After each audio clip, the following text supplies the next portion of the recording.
చేసిన నిందితులకు కఠిన శిక్షలు పడేలా అన్ని విధాలుగా కృషి చేస్తానని నెల్లూరు రూరల్ ఎమ్మెల్యే కోటంరెడ్డి శ్రీధర్ రెడ్డి స్పష్టం చేశారు.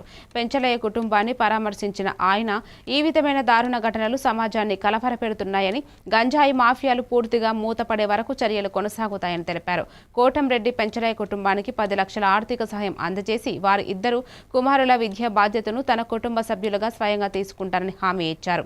పెంచలయ్య కుటుంబానికి అన్ని విధాలుగా అండగా నిలుస్తామని కూడా భరోసానిచ్చారు. ఆర్డీటీ కాలనీ అభివృద్ధి త్వరలోనే 50 లక్షల రూపాయలు కేటాయించేలా చర్యలు తీసుకుంటానని, ప్రజల కోసం అవసరమైన మౌలిక సదుపాయాల్ని కల్పిస్తామని ఎమ్మెల్యే తెలిపారు.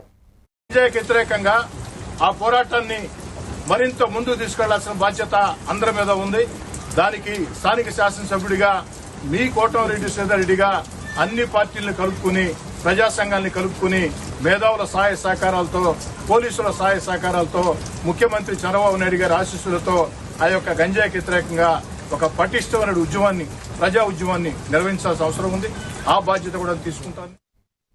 3 అంశాల మీద ప్రతి